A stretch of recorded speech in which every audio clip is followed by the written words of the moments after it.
Dubbadhu Finfinne. Maal taate Finfinne maaliif dhiiga dhugdaa utuu ilmaan keeyyuu ati rafuuf mugdaa.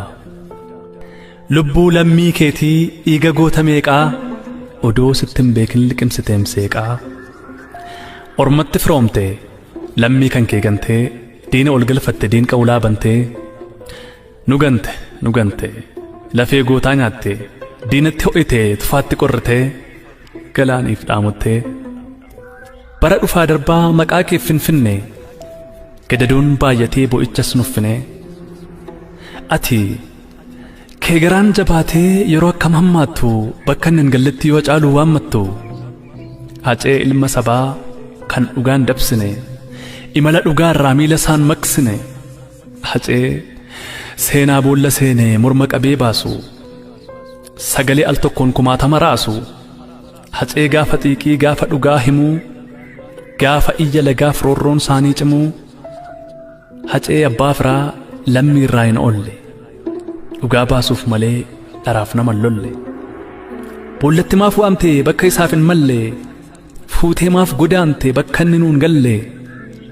Maaliif ree Finfinne maa garaa jabaatte maa nutti jarjarta galmee du'aa baatte. Haceen maal si godhe Finfinne naaf himi maaliif yeroo malee kichuu nyaata rirmi. Maaliif yeroo malee kichuu nyaata rirmi. Goota yeroo lammiin muddamarra jiru jirra jedhee weelluun dhibee isaatti furu. Hacee yeroo qeerroon rasaasaan waadamu maalan jira jedhee qabsoottacha deemu. Alangaa xiiqiitiin sammuu waxalamu garaachaas waadamu. Qaalii sagalee kiilolee soqaa holqa seenaa maaliif du'aaf laatte jiraachuu saafeenaa. Guyyaan wixataa sun maalumaaf bariite maaf hin dukkanoofne guyyaa sanaaf dhiitee akka manaan baane manatti sahiite.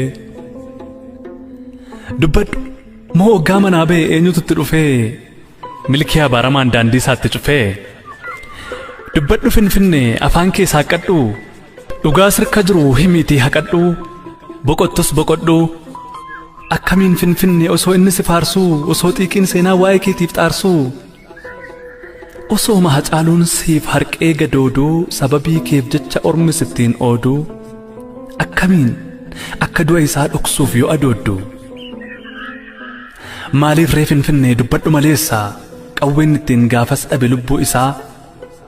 Har'a eessa jira mana isa kam keessaa akkamittiin du'e Hacaaluun hundeessaa.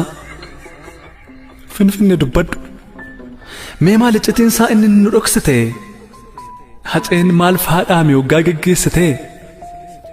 Geggeessaa hammeenyaan gaafa galaafatte hacee qaaliin keenya mee maal faadhaammatte.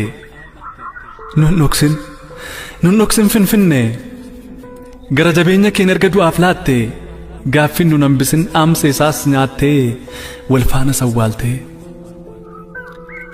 Yaa ijoollee biyya kootii hundumtuun haadhoo kootii siin hin jennee Finfinne nuuf himi maaloo dafii. Guyyatti sana qofaaf maaliif garaan laafneefi. Seenaa rirmi hin nyaatu lubbuu kiyyan baasinii imimmaan dhiiraa buuftee qeerroo garaan raasinii. Siin jechuun isaa hin oolle Finfinne dubbadhume utuu siif kufee ka'uu gootni sirkatti dhume. Yaa Finfinne dubbadhu Hacaaluun maal kan dhaame yericha fuuncaa keetiin lubbuun isaa sakaalame. Gaafa harka keetti dhugaan isaa haalame. Utuu hin obbaafatin yeroo lubbuun isaa jiru oggaa cachee si diduu si wajjin dhugaa jiru. Maal dhaammatee adeeme maal faa jedhe Hacaaluu. Sobaa fi fafakkeessaaf yeroo si dide haaluu. Oggaa lubbuun isaa morma isaatti rakkattu yoo abiddi rasaasaa mar'ummaan isaa waxaltu. Maal dhaammate reegooti maaliif ree kan waakkattu. Dubbadhu kaa Finfinne ilmaan isaaf maal dhaame maal faa himatee sokkee. Yeroo duuti sun dhufee isa qabate kokkee. Oromoof waa hin dhaamne qeerroof waa hin kudhaamne. Maqaa nama ajjeesee quba isaa sosochoosaa akka wanna barreessee. Tarii akkas yoo jedhe ilmoo ko an du'eeraa jabaadhu itti fufi seenaa ol siif kaa'eeraa. Dhugaa qofa qabadhu daandii isaarra imali seenaa kukkufe kaasii lammiidhaaf mala mali.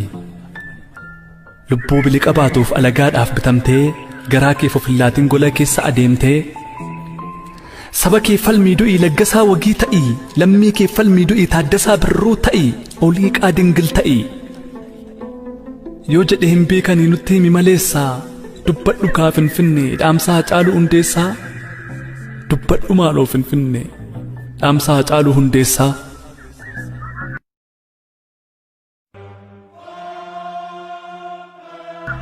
Gaarii Abbaa Booraa Waxabajji 30 bara 2020